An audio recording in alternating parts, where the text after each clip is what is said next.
We're starting a big challenge to renovate this cabin in the rainforest, with the help of all the goats, of course. Before we get into the hard work and weeks spent restoring this fairyland cabin, let me tell you its story. About 20 years ago, our dad built this structure. He cut down tallowood trees from the edge of the orchards and pine trees that stood in this very spot. He chainsawed notches for ranchers to sit in, and he crafted this cabin by the water's edge. We learned to swim in this lake, and we were taught so many lessons by the dragonflies and lily pads and endless childhood exploration. As each season passed, we watched ourselves grow up.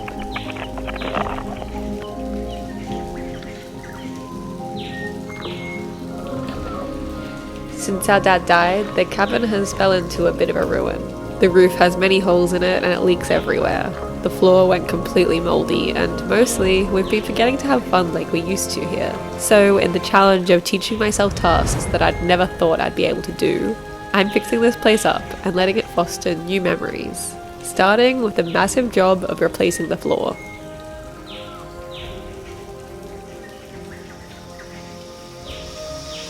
The goats have made it so messy in here. It is pure chaos at this point. There is goat poop and sheep poop everywhere. They've dug holes to sleep in.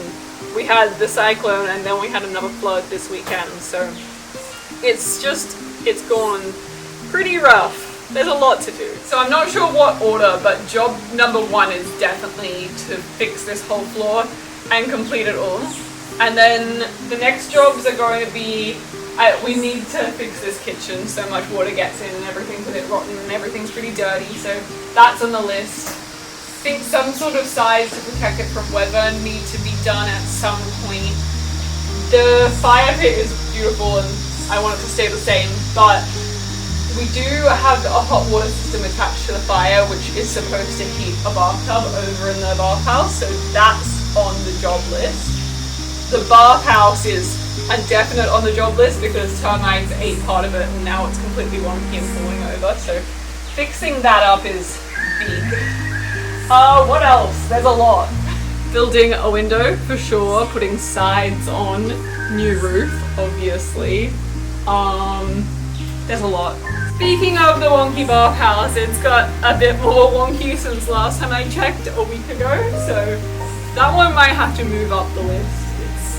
It's really not straight.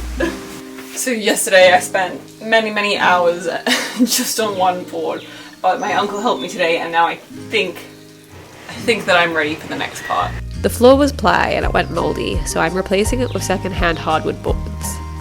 It's not an easy job, perched up here meters above the ground with tools that I borrowed from my uncle and, to be honest, I have no idea how to use.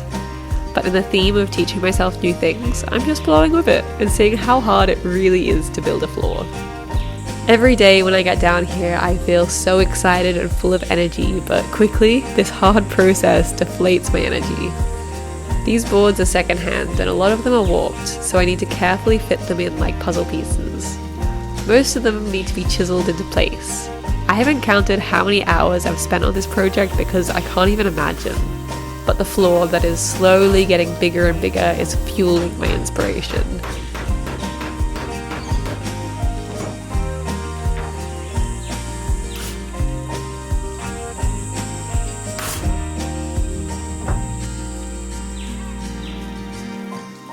I feel like every time I get here, the job seems a little bit more overwhelming, which doesn't make sense because I'm supposed to be getting through it, but this is taking so long.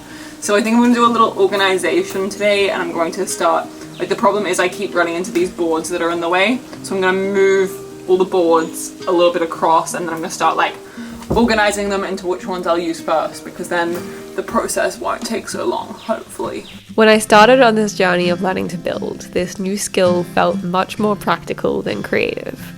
Especially while I was doing jobs like these, where there is one correct way and the steps are strictly laid out in front of me.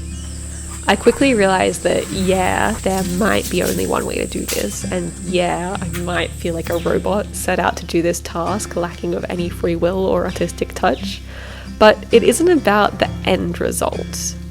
It's about the time spent laying these boards, and in some ways, this simple task is profoundly creative. As I work, I'm analysing everything going on in my life right now. I'm thinking and questioning and considering, and every staple pressed in, I leave a little memory indented into the beam. I look back at the weeks of work I've spent here, and I see every corner etched with different moods and thoughts and memories. And then I look at this whole building and I see the same creativity woven between each element. The beams that my dad felled from the forest and the notches that he carved from them. I imagine all the things that he would have thought about as he built this cabin, and I almost see these memories engraved in the structure. I see that creativity isn't a choice, it's the trail that we leave behind.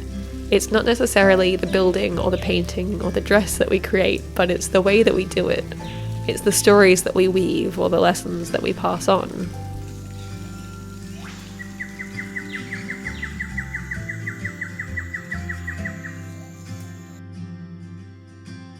The roofers have come to replace the roof today, and we've found that because there's been holes in the roof that the beams have gotten quite rotten, so they need replacing, so we need to find some wood to replace them with. So we're searching everywhere in trees that we've felled in the last few months to see if they'll work, or maybe we should try to fell something new and try to replace it with that. It's quite a situation. We have a few hours less to find beams. But I found berries. I don't have time for this.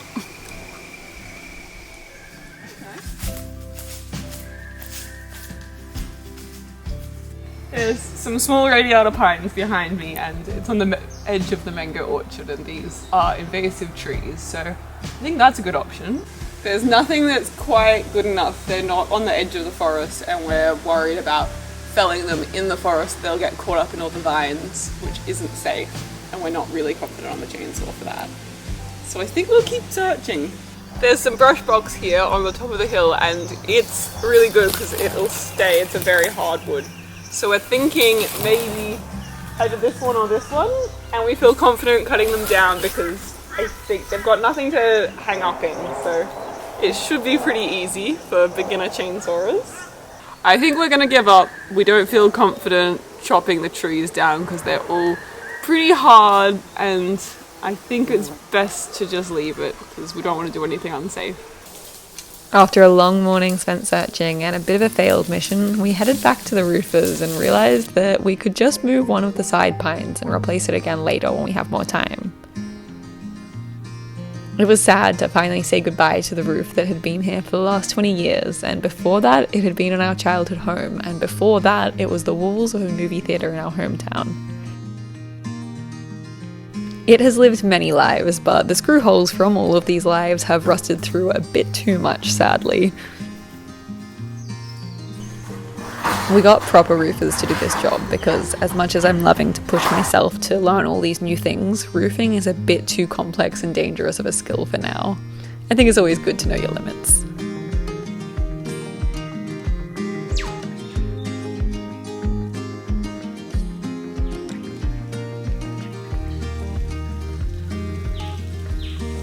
To rest is an important element of being creative. Inhale and take all the inspiration that you can so that you can exhale and give your interpretation and expression. To pause gives time to reflect. The creek is our favourite place to just sit still for a bit, and of course, Happy the Duck always comes for a play too. There's always a new bend of the creek to explore, and the joy of this little duck fills us with so much inspiration. To rest and to work, or to give and to take, is the foundation of how nature interacts. The stream flows heavily in the summer and collects big rains, spreading them to feed trees and animals. But in winter, when the rain slows, the creek will turn into a trickle. It rests in the knowledge of slowed growth. It pauses and shifts within its own reflection. While starting this huge project of restoring the old cabin, I've been working so hard every day, but I'm reminding myself to pause often enough to reflect on my own work, to sit for long enough to feel my inspiration grow. Today is the day that I'm going to finish this floor. It's taking so long, but starting with pulling out this board because it's too wonky, it's not going to work as much as I try.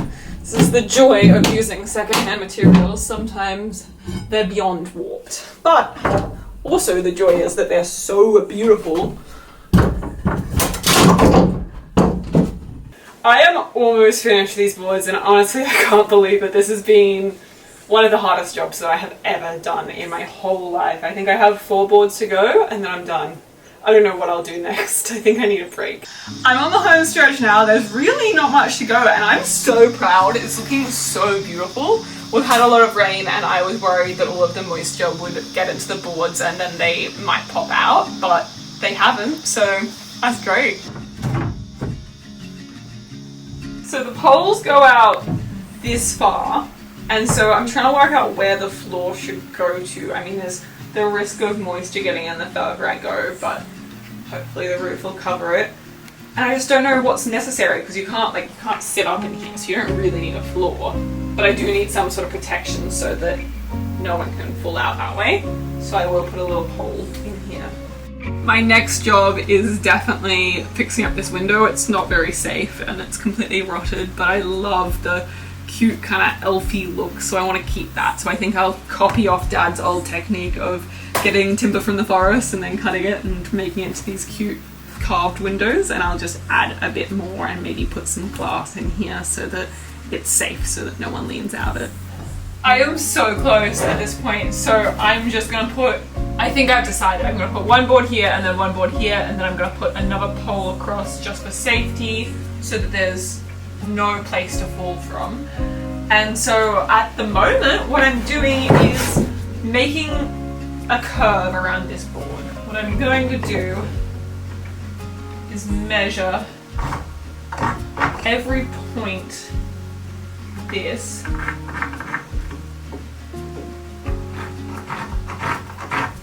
I don't know if this is a real technique or if this is just something I've made up.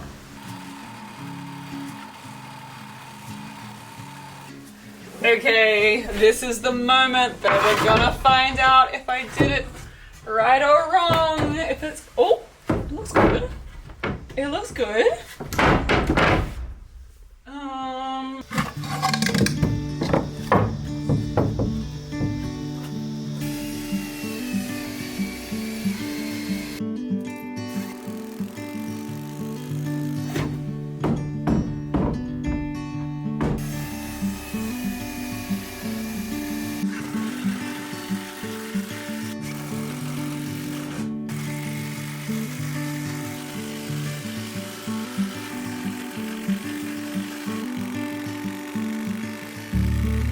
This is the last board, or it's going to be.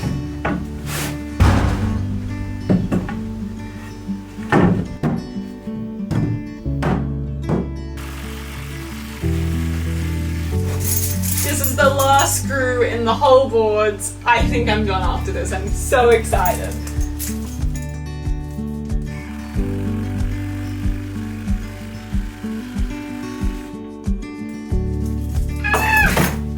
It looks so good.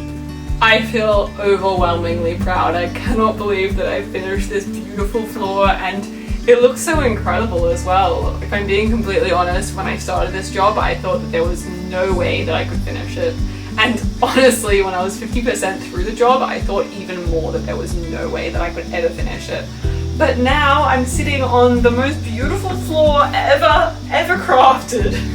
And I just feel so proud. I think this job has been it's been really hard, to be honest. It's been one that has made me cry many times, but just seeing all of the work come into being and, I don't know, sitting here just feels so special.